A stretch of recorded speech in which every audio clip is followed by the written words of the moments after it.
Hey, what is up guys, Guitar here, welcome to my top Gacha Games for 2021. Now before we begin, I know there's plenty of games that was released this year, plenty of awesome games, but I want to primarily focus on the games that are globally launched in this particular video. Alright, so games that are exclusively on JP, for example Arcana Fusion, I will not include in this list. And one more thing to note is, the requirements for the game to be on this list is they have to be released in 2021 specifically.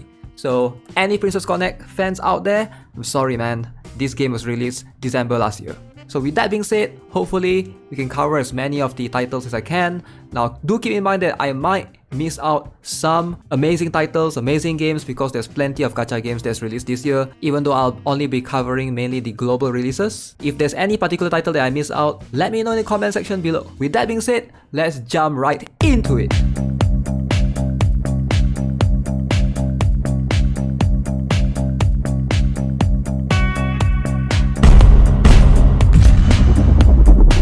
Alright, let's start off with Arcana Tactics, because I think this is a game that nobody has heard of. It was released earlier this year in 2021, but something that you guys need to keep in mind is this game, despite being a gacha game, has a very unique battle system to it. The thing about this game is it has sort of the old auto chess battle system built into it. So if you do gacha, let's say you obtain something like a 5-star or a 4-star, most likely you won't be able to use them at all in a battle, because in battle you're going to start off with 1-star characters. You combine 1 star into 2 stars, and then you combine 2 star into 3 stars, etc. And then different characters will form into different class. As you can see, none of these characters has a name. All of them has a class name. So this is called Minstrel, and then this character is called Death Knight, High Spirit. They don't have a name, which I thought was really weird. So this game is brought to you by Gameville, but Gameville recently changed its name to Come to Us Holdings. But when the game first came out, it definitely caught my attention, and I believe it caught a lot of players' attentions, but then it started to dwindle down. There's no advertising, no promotion, players started falling off left and right. Overall, it's a game that I really do enjoy, because it, like I mentioned, it has a very unique battle system. You basically purchase units, combine them. You have a timer, of course, for every battle for you to decide whether or not you want to be purchasing or combining to certain classes. And the difficult part of the entire game is basically trying to memorize and trying to figure out what class forms into what. Its biggest downfall is its gameplay. Alright, it has a very unique gameplay, but then it takes very long. Every battle takes very long, and there's no way to auto through this, right? You have to manual through this, you have to combine the characters accordingly. So that makes it extremely tedious for a gacha game for you to be doing this every single day. It feels really fun at first, but once you play it for a couple of weeks, months even,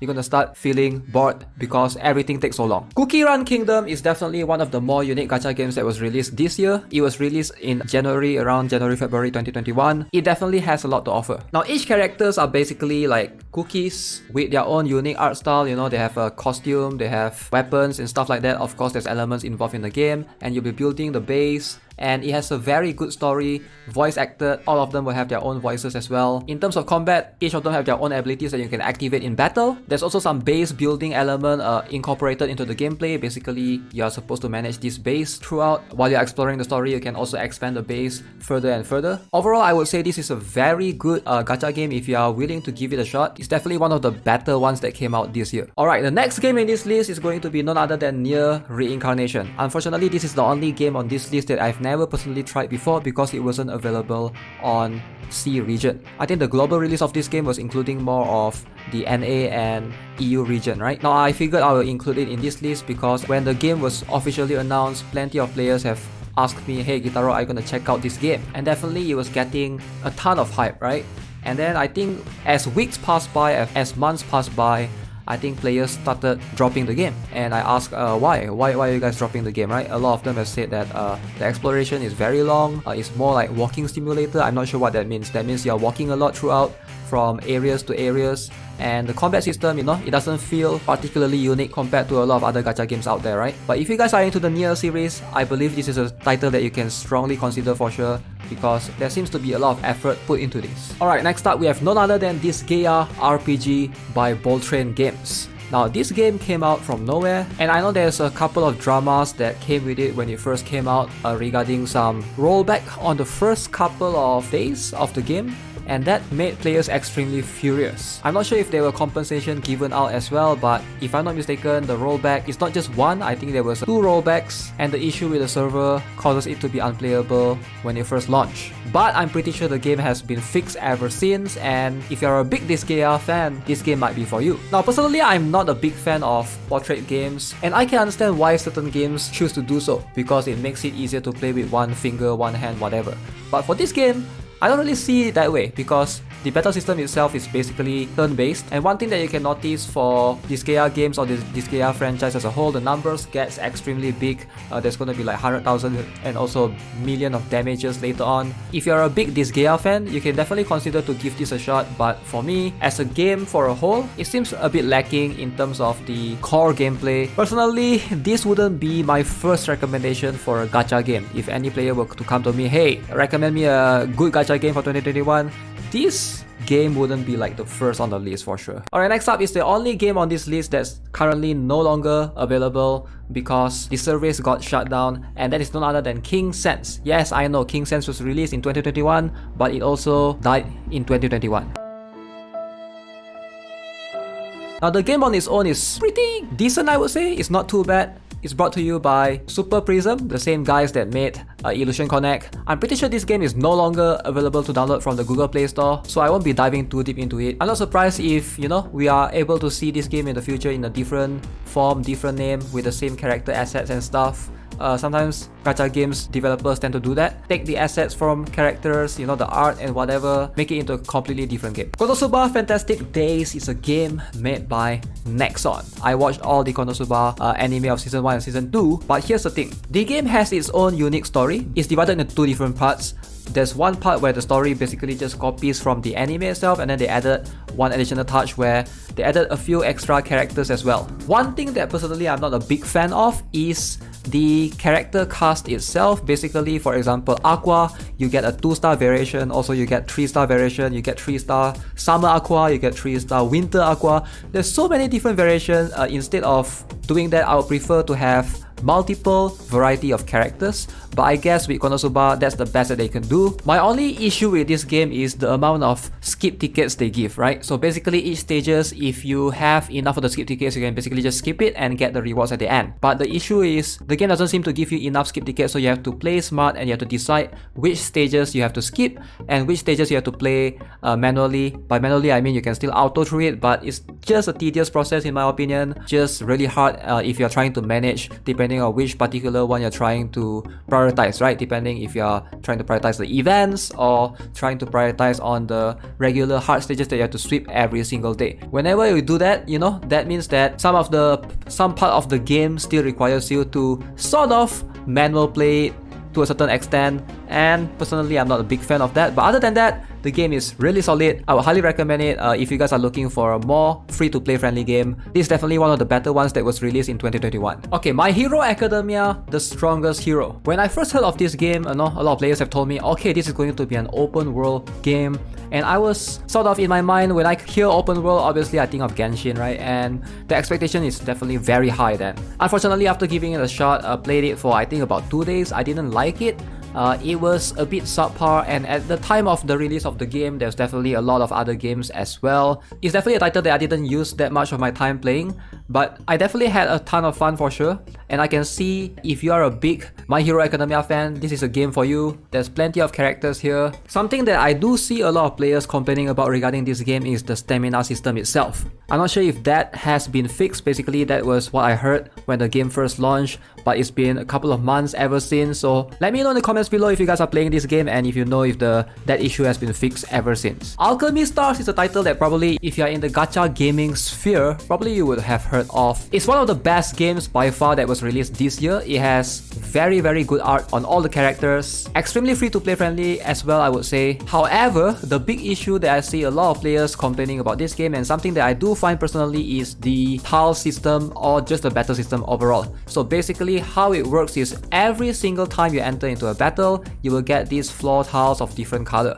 So that's going to affect the outcome of the battle. Obviously, there are some characters that will have the abilities to modify the tiles accordingly. But there's just so much RNG into it because every time you enter a stage, the color of the floor tile changes. So that's going to affect whatever strategy that you can use, or sometimes you'll have to restart to try to get like a favorable tile color to whatever team that you are currently using in that particular moment. Other than that, I would highly recommend you guys to give this game a shot if you haven't already. I do think that this game has a lot to offer, especially if you are looking for a much more free-to-play friendly gacha game. Now, World Flipper, I believe, is a title that most players are familiar with. It's one of the few portrait gacha games that came out this year featuring pinball. It can be a turn off for some players, but the pinball definitely gets revamped here. It's basically you using the characters, and each character will have special abilities to be able to, you know, shoot the balls around, create combos. There's elements into it as well. Definitely there's a lot of tactics and strategies involved, but when it first came out, there was a little bit of,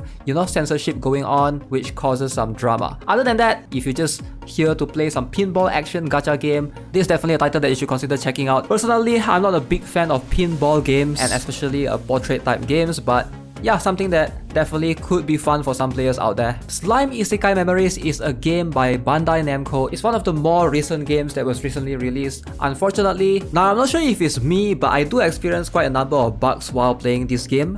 It's not that big of a deal. There were some basically cutscenes or images that were basically just black screen throughout. Other than that, I think the game is pretty fine as it is. It definitely doesn't stand out because it's turn-based, you're taking turns hitting the opponents, and you have skills. Animations are very flashy. If you are into those things, definitely this is a game that you can consider. In terms of character progression, there seems to be a bit of lag right there, and I don't really like your main entire focus is mostly on the base that you're building throughout at the beginning of the stage. So you're slowly building this village throughout based on the story alongside the way. Something that I'm not personally a big fan of. It's definitely a title that some of you guys can consider checking out. Compared to a lot of other gacha games that came out this year, it definitely lacks a lot of polish and even like quality of life features. Now, Final Gear by Komo Games. I have a lot to talk about this title. This is one of my favorites that came out this year.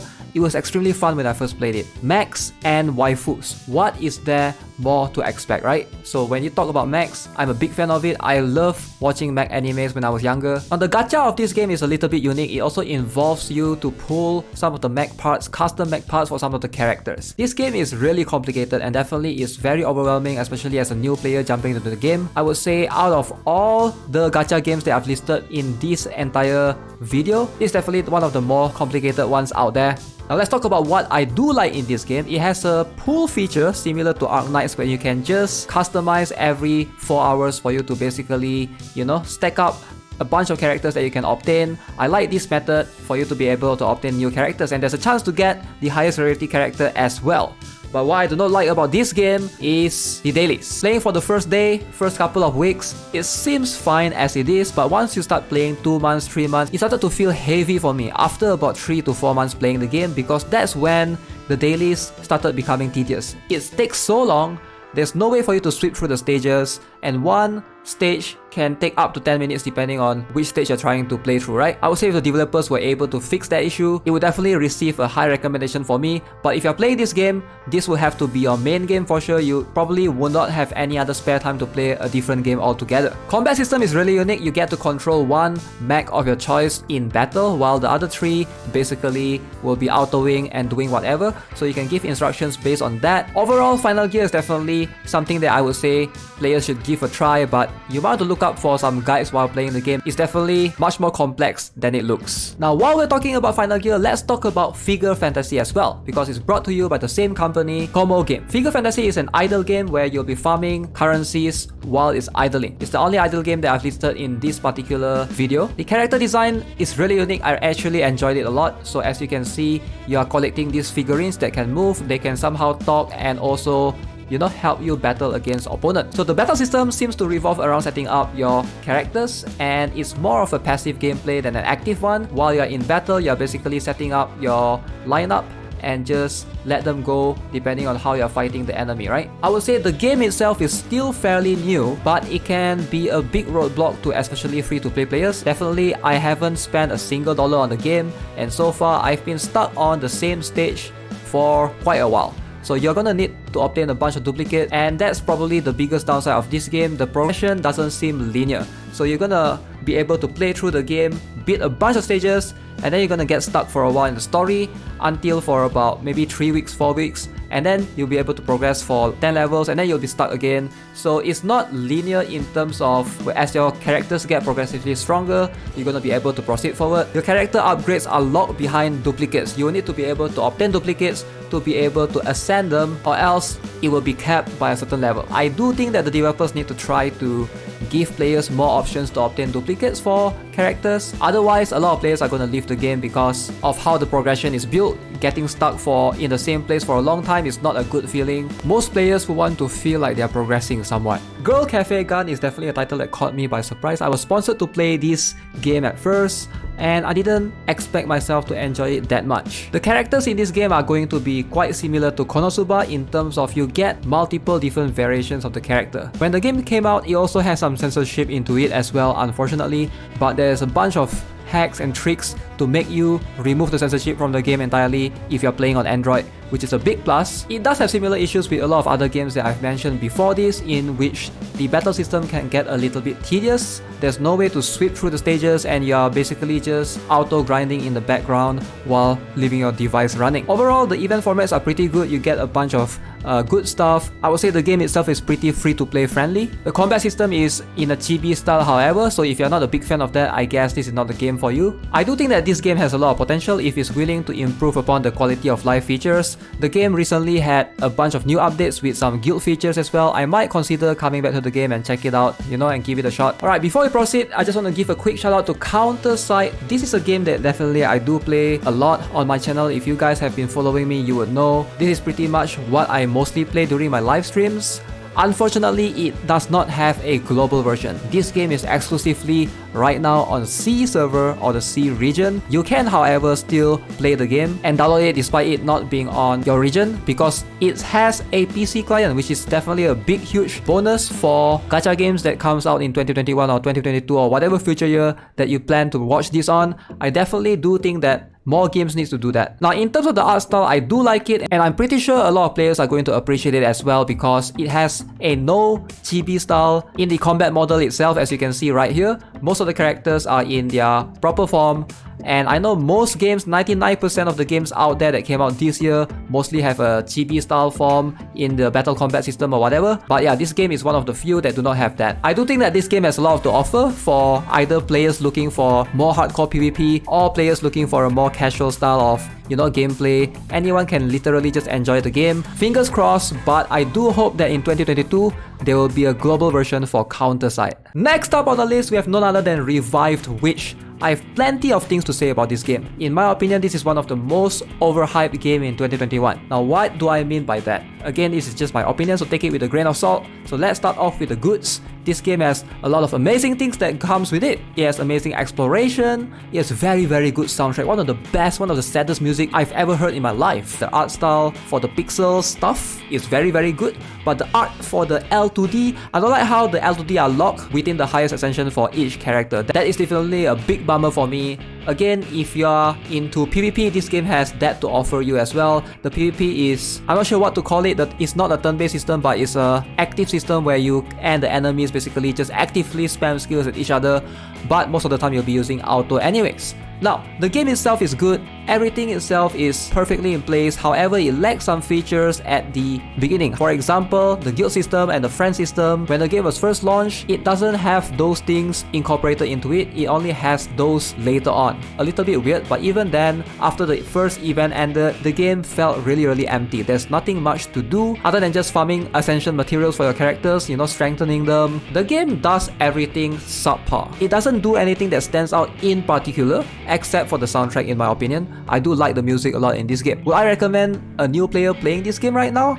I don't think so, because there's so many good games that comes out this year. I would say Revive Witch is a decent game. It's not going to get my full recommendation at the state of the game as it is right now. If the game improves in the future, however, I will consider coming back for it. Now, next up on the list, we have none other than PGR, aka Punishing Grey Raven. Now, this game is definitely one of the ultra hype game before it even came out. during the CN release, everyone was very excited for this game. This game will be the Honkai killer that everyone has been waiting for. And guess what? I fell into it. I played the game just like everyone else. I spent a ton of money on it, and I really enjoyed it as well. Now the combat system of this game felt really fluid. I don't have any complaints with it. I would prefer to play this game on a PC if possible. You know, playing an action style based game like this, I would prefer to play it with my mouse and keyboard rather than playing it on the phone. When the game first launched, however, there is dormitory system which doesn't serve a function or a purpose to the player whatsoever other than just decorating it for fun. There was a little bit of bug while doing co-op back then when I was playing the game. There's connection issues here and there. It's not completely perfect. But my main issue, my main gripe with the game is the event format itself. Most gacha games that I play will either have an event format of either 2 weeks or 3 weeks at most. However, PGR has this event format that will last for 1 month. So basically for that 1 month, you're going to be farming in that event stage over and over and over and over again to be getting the event currency. Obviously, I didn't know it was that bad. At first, I was like, come on, it's just 1 month, we'll get through this. And then guess what? After you get through the first month of the event, boom, another 1 month event came out and you're doing the same thing over and over and over again. This can all be solved if the developers is willing to give us a sweep feature or something to make our life easier.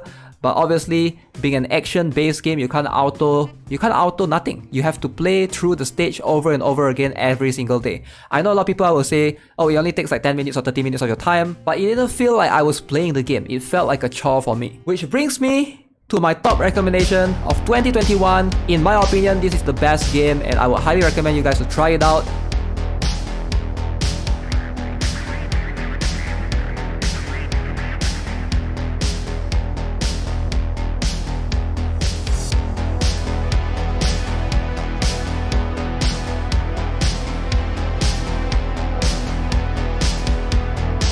Now, Blue Archive is definitely a game that's gonna get the #1 recommendation from me. Now, hear me out. I know when I first played this game, it looked like a generic chibi art style game that's been copy-pasted a couple of times before.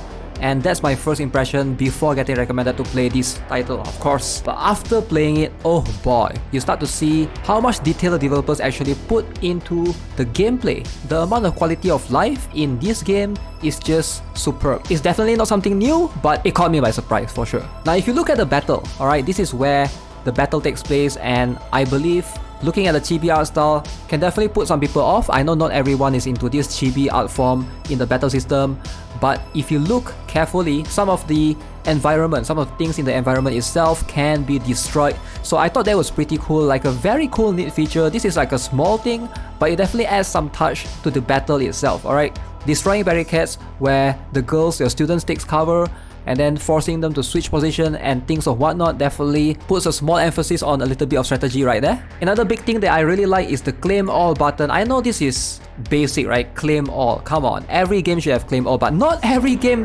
in this list that's released in 2021 have this particular feature. For example, Revive Witch, right? So as you can see, claiming all is just a big plus for me. You can just go here, claim all, instead of clicking 3 or 4 different times. Like, these are small little things that can definitely help improve your dailies. It just gives them an overall very smooth experience. And not to mention the amount of sweeps that you can do in this game. You can do unlimited sweeps without needing sweep tickets. Look at this, I'm just gonna go 3 times, start sweep, boom, and I'm done.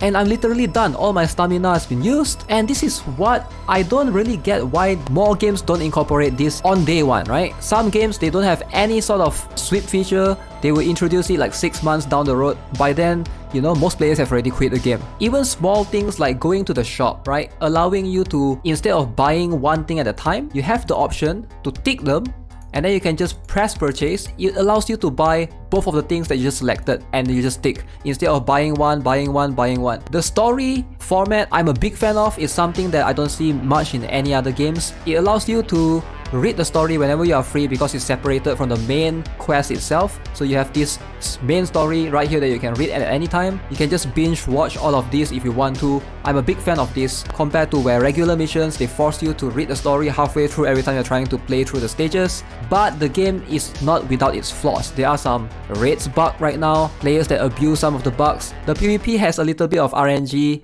reliant on it. You have to sometimes get lucky to be able to beat somebody that's lower level than you even. Loading and opening the game can sometimes take quite a long time depending on your device. Alright, for me, Opening this on emulator can take sometimes up to 20 seconds. So as you can see, there are definitely room for improvements. Definitely those are some of the minor flaws out there. But overall, this is going to be my recommended pick for 2021. Blue Archive is definitely something that I would recommend to all my friends, everyone watching this. Keep in mind that this is just my own recommendation and my own preference. Some of you might have a different game that you like, and it's okay. Feel free to let me know in the comment section below if there's any games that I miss, which games from this list are your favorites. I would love to hear it from you guys as well. Alright, I'm done with the video. Finally, the video is taking too long. If you stayed till the end, thanks a lot for watching the entire video. Appreciate you guys. Don't forget to like and subscribe. As always, I'll see you guys in the next one. Have a nice day. Goodbye.